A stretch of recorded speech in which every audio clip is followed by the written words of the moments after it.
Mundo Maior em Debate. Nessa noite estamos falando de violência sexual. Agradecer ao Eugênio Lico, de Itu, São Paulo, que está dizendo que está nos acompanhando aqui. Deseja saúde, paz e luz a todos. Vamos rapidinho aqui para a plateia, que nós temos uma questão. Vamos lá, Felipe. A questão, André, é do João Vieira de Guarulhos. Pode fazer, João. A minha pergunta é com relação à homossexualidade, prostituição e os drogados, porque eles têm um vínculo e existe muita exploração sexual com as pessoas que estão envolvidas nesse contexto. Dá para a gente colocar essa questão, contextualizar isso de alguma forma? Existe eu não sei, eu vou me aventurar a dizer que na questão da homossexualidade não, né? Mas a questão da droga é um facilitador, é algo que impulsiona para a violência sexual? O que vocês acham? Sim, impulsiona para a violência sexual, porque nós sabemos que existem algumas drogas. Nós não podemos nem dizer que a pessoa vai ficar animalizada, porque o animal ele respeita a fêmea. A pessoa fica simplesmente alienada, né? Alienada, fica amoral, onde ela acaba entrando realmente numa energia extremamente agressiva, e isso vai estar realmente propiciando para que aconteça essa violência sexual. Então, se nós colocarmos isso diante da homossexualidade também, assim como o hétero tem desequilíbrios, o homossexual também tem desequilíbrios. Né?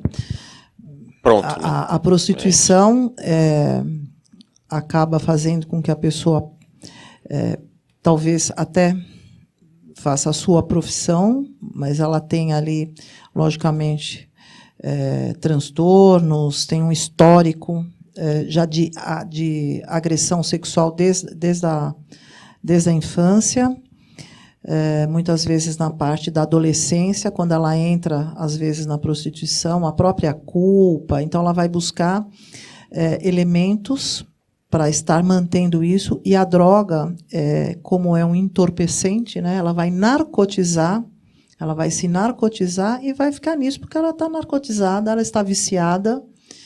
Então, é todo um processo que nós, vamos dizer aí, espiritualmente, seria o lado negro, né? O lado negro, que não seria o lado do bem. Nós lutamos, todo o espírito que está reencarnado luta para estar no bem. Nós sabemos o quanto é difícil essa porta estreita da qual nós tentamos trilhar esse caminho. E a porta larga é esta porta da prostituição, do sexo desregrado, da desmoralização, onde nós podemos chegar no ato do desencarne, quando nós desencarnamos, prejudicar de forma muito comprometedora, né, o nosso perispírito.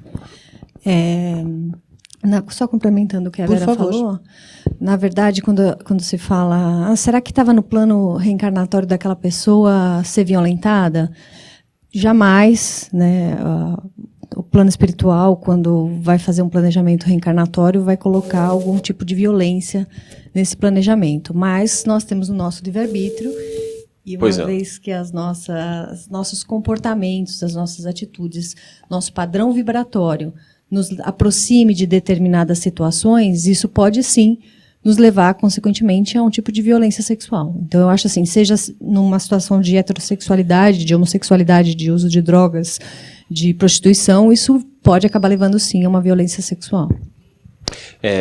Cristiane, é um assunto polêmico agora que a gente vai entrar, né? Que é a questão do aborto, né? A moça foi violentada e acaba engravidando. A lei brasileira, a gente sabe que ela permite, em 3 casos, se não me engano, a anencefalia, em casos de estupro e quando há risco de morte para a mãe, né? A doutrina dos espíritos, ela fica ao lado de outras religiões que recomenda a valorização da vida sempre, né? E aí tem também a questão da pílula do dia seguinte, que, se não me engano, faz parte do protocolo. E aí, como é que fica essa questão, levando em consideração aquilo que a doutrina dos Espíritos nos traz? Bom, vamos lá. Primeira coisa, a nossa Constituição, ela autoriza a interrupção da gestação apenas em 2 situações. A interrupção no caso de risco de vida materna e no caso de estupro. A interrupção no caso de anencefalia foi uma legislação do Supremo Tribunal. Sim. Né? Foi um caso onde o nosso Supremo legislou e atualmente isso é indicado, é autorizado. Né? Um caso bem complexo, mas que infelizmente passou pelo Supremo Tribunal. E no caso de uma paciente vítima de uma violência sexual, existe lá no kit de medicações onde ela vai receber a medicação de anticoncepção de emergência. Que é a pílula do dia seguinte. Que é a pílula do dia seguinte. Então, só explicando rapidamente a visão médico-espírita do processo de reencarnação e a nossa posição, para ficar claro depois do que eu vou falar. Nossa posição é a Associação Médica Espírita. Associação né? Médico-Espírita, que tem a ver com a doutrina espírita. Né? A gravidez ela acontece no plano espiritual muito antes do plano físico. Né? Existe o planejamento reencarnatório e o espírito se aproxima da mãe, né? Isso numa gestação planejada, né? O perispírito se aproxima do óvulo e vai orientar o espermatozoide que vai fecundar antes mesmo que ache essa fecundação. No caso de uma gestação violenta, né? Lógico que não houve todo esse processo, mas às vezes o plano espiritual faz uso de uma situação de violência por um bem maior, né? Então, como o próprio Simonetti falou no Mundo Maior em Mundo Maior Repórter, se não fosse o plano espiritual, o número de violência, de estupro seria muito maior do que realmente é. Sim. Em alguns momentos eles percebem, eles conseguem fazer com que determinada vítima não passe por determinado local, ou então que determinado estuprador não faça aquele ato, né?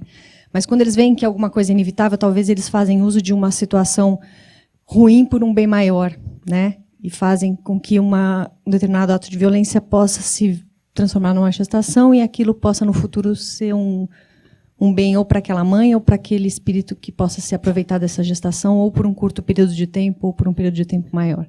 Né? Então, a partir do momento que o óvulo encontra com o espermatozoide, dentro da doutrina espírita ali existe um espírito pronto para reencarnar, então qualquer método que interrompa esse processo, para nós, é considerado como método abortivo.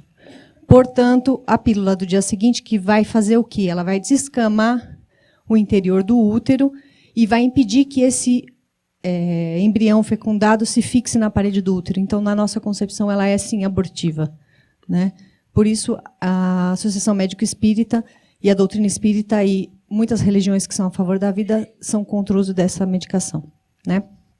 Então, eu tive, ao longo da minha prática médica na área de ginecologia e obstetrícia, a oportunidade de atender algumas pacientes que foram vítimas de violência sexual. E o CRM, ele nos possibilita que não façamos nada que seja contrário à nossa crença. Não sabia disso. Né?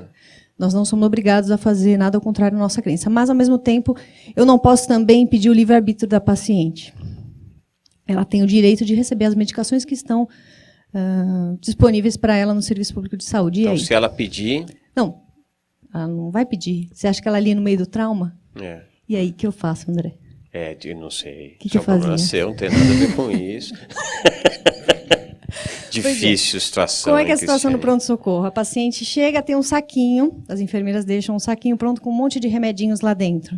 Nesses remedinhos estão todas as medicações que ela vai receber para prevenir... Antirretroviral, sífilis...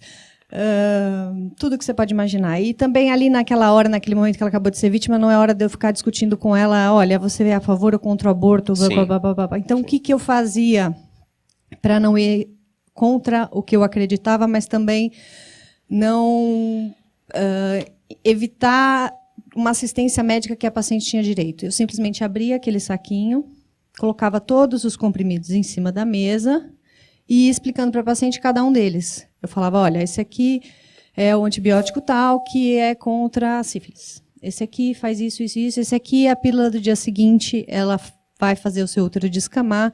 Se o óvulo tiver encontrado com o espermatozoide, ele vai embora junto, portanto, uma gravidez não vai acontecer. se você acreditar que eu explicava dentro das suas crenças, porque às vezes a paciente também é contra o aborto.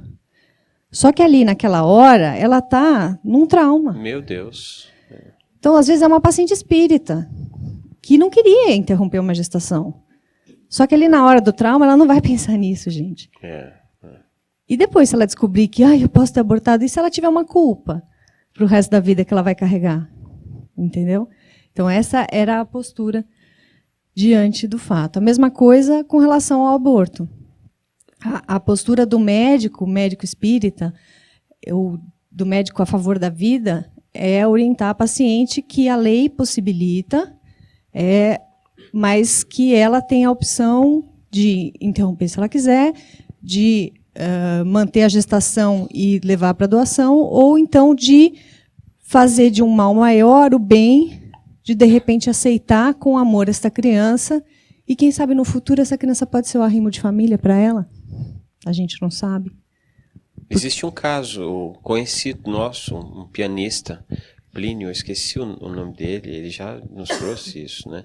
A mãe era menor de idade, foi violentada aos 15 anos, morava na rua, olha a situação, morava na rua, tinha 15 anos, foi violentada, engravidou, e ele hoje é a luz da vida dela, né? Então a gente realmente é muito delicado. Porque né? eu não sei vocês, mas eu prefiro deixar que o plano espiritual planeje as coisas para mim do que resolver planejar. Eu não sei quem é o espírito que eles puseram ali, mas eles sabem. Entendeu? Mas nem todo mundo tem. De repente, tudo bem para ela não querer olhar para aquela criança e lembrar daquele ato, né? Porque já é difícil para uma mãe que tem um feto mal formado aceitar esse feto depois. Imagina você já saber olhar aquela criança e já saber lembrar de tudo o que aconteceu. Mas se ela for capaz de levar essa gestação pelo menos até o fim, entregar para alguém que está querendo adoção, tanto engravidar e não consegue, né? O amor cobre uma multidão de pecados, né? Na verdade, erros, né? A gente batalha, eu acho que esse é o trabalho nosso, né, da doutrina espírita. Sabemos de outras religiões também, os nossos irmãos católicos, os nossos irmãos evangélicos, enfim, tem bastante gente trabalhando pela valorização da vida, mas é um assunto difícil, muito difícil realmente. Vera, a gente falou aqui bastante de quem foi agredido, até estamos recebendo aqui algumas mensagens, por exemplo, nós temos uma aqui, o Afonso de Unai, Minas Gerais, ele está parabenizando pelo debate, ele pergunta sobre o caso do marido que força a relação com a esposa, se der tempo nós vamos falar disso, Mário. Maria Clarice, de Biritiba Mirim, ela fala, não vejo o tratamento do homem agressor, não se discute o porquê dele fazer isso, não se conversa sobre as fragilidades, enfim.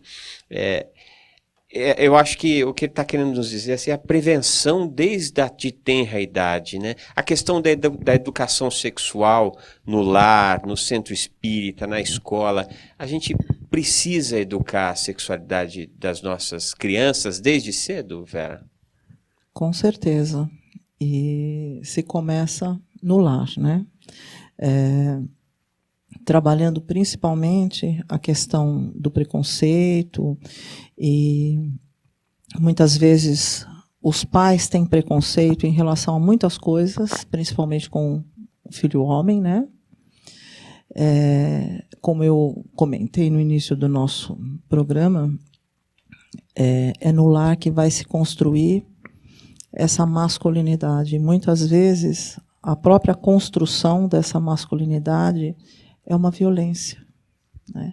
Então, o agressor, muitas vezes, até ele ser agressor, antes dele ser agressor, talvez ele tenha sido agredido também, né? Então, é uma pessoa doente, que precisa de acolhimento, que precisa de tratamento, em todas as áreas, tanto na área psicológica, quanto na área psiquiátrica, e também o tratamento espiritual, que nós sabemos que a origem dos nossos desequilíbrios, o corpo não nos fornece a doença, o espírito sim. O espírito, quando ele reencarna, ele já vem com determinadas deficiências, porque nós estamos aqui para um grande aprendizado, nós estamos aqui para aprendermos a amar, a nos moralizarmos, e a lei maior de Deus é a lei do amor, mas até nós chegarmos a este amor que perdoa, este amor que aceita, nós temos um longo caminho, mas nós temos um roteiro já traçado para isso. Nós temos o Evangelho de Jesus. Jesus já esteve aqui conosco há mais de 2000 anos, nos trazendo este amor incondicional que nós temos que utilizar, tanto para os agredidos, as agredidas, quanto aos agressores também. Porque nós sabemos que a doutrina espírita vai estar nos dando... Nós não vamos olho por olho, dente por dente. Muito pelo contrário, nós temos que acolher este agressor e, de diversas maneiras, nós podemos estar acolhendo e tratando. Ele precisa de tratamento, e não é só o tratamento psicológico ou psiquiátrico. O tratamento espiritual também, minha gente. O tratamento, da mesma maneira que nós precisamos alimentar o nosso corpo, nós precisamos alimentar o nosso espírito. Nós estamos aqui nesse programa abençoado, né? As Casas André Luiz nos dá esta grande oportunidade de estarmos aqui falando com pessoas como essas pessoas que ligaram do Nordeste. Nós sabemos que o maior índice de agressão sexual é no Nordeste, né? Também. Então, perceba, todos nós que estamos reencarnados, nós não podemos estar julgando. De uma certa maneira, ninguém é 100% são. Ninguém é candidato à perfeição, pelo menos nesta encarnação, senão ainda não. Estávamos aqui, né? Senão não estaríamos aqui. Então, o quanto é importante nós acolhermos também o agressor. O agressor, como eu já havia dito, ele tem perfis, mas ele também é um espírito em evolução. Eu continuo. Cristiane? Uma coisa importante que a Vera lembrou, né, que às vezes a gente traz, o agressor traz isso na vida seguinte, né, esse impulso, além de lesões que ele pode trazer no perispírito, que podem se somatizar no corpo.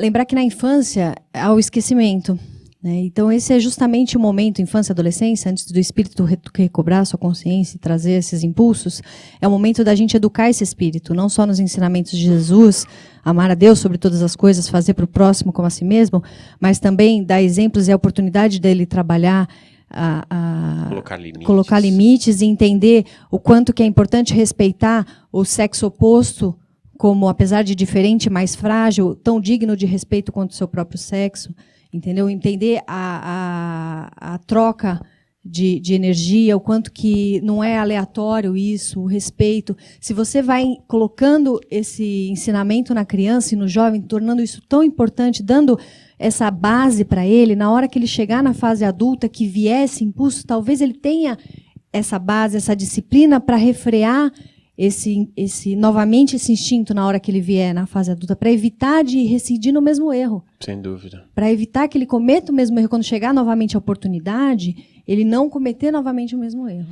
E as casas espíritas, as casas de religião, de uma forma geral, também precisam tratar da questão da sexualidade intramuros de suas casas. Eu acho que mais importante de tudo também seria colocar ele na caridade, desde pequeno. Porque quando ele aprender a se condoer com o sofrimento do outro, ele vai ver que tem coisa mais importante do que suas próprias necessidades. Sem dúvida. Né? Tem algumas coisinhas aqui que a gente precisa tratar. O tempo está voando, né?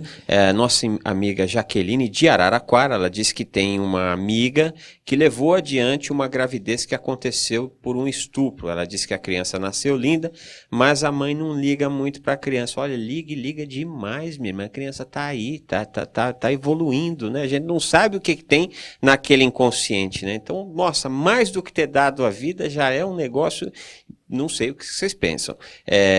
O programa, e também acho que não vai dar tempo da gente tratar, mas enfim, a gente espero que tenhamos outras oportunidades.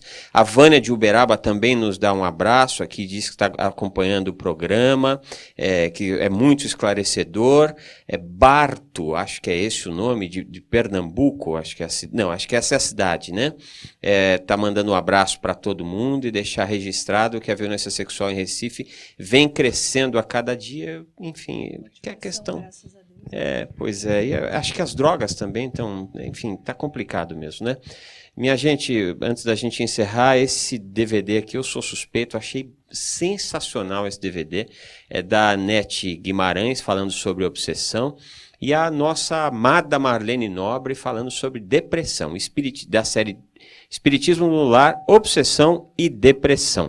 No site da mundomaior.com.br você tem a oportunidade de adquirir este e outros produtos e auxiliar a divulgação da doutrina dos espíritos. Outra forma de você associar, 0800 1218 38, e ajudar aqui nesse trabalho de iluminação de mentes e de almas. Vocês viram aqui, de corações, quantas mensagens, telefonemas, enfim, o trabalho que está sendo levado adiante, graças à Fundação Espírita André Luiz, graças a você que acordou para a importância de auxiliar os nossos irmãos católicos, os nossos irmãos evangélicos, têm os seus canais de divulgação que são abundantes, e a doutrina espírita tem a TV Mundo Maior, em TV aberta, em satélite, em TV fechada, é a TV Mundo Maior. Então estejamos juntos para levar essa mensagem adiante. Acabou. Foi muito bom recebê-las. Foi uma eu estava muito. Um monte para a gente falar, né? Vou dizer para vocês que eu estava muito preocupado. Vamos fazer mais uns 8, pelo menos, né? Eu estava muito preocupado, porque eu achava o tema muito denso, mas eu acho que foi muito enriquecedor. Nossa gratidão pela presença de vocês. Por favor, suas considerações finais. Estamos em épocas de eleições, então suas considerações finais. Bom, foi um prazer estar aqui novamente. Muito gostoso. Quando a gente fala de Jesus, o tempo voa, né? Sim, bom demais. Agradeço o convite, agradeço a presença de todos. Muito obrigada. Um prazer muito grande estar aqui com vocês. É minha primeira vez nesse programa aqui, mas gostaria muito de estar dando continuidade. E para finalizar, muito obrigada, Plano Espiritual, por essa noite maravilhosa. Muito obrigada. Nós que agradecemos.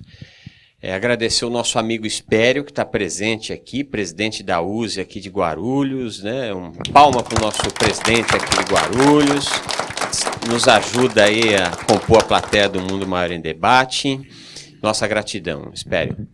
Proibição, demonização, julgamento e censura para com as questões sexuais. Nas últimas décadas, partimos do modelo proibitivo, passamos pela liberdade sexual, atravessamos o HIV, chegamos ao Viagra e à bênção das drogas que tratam as DSTs.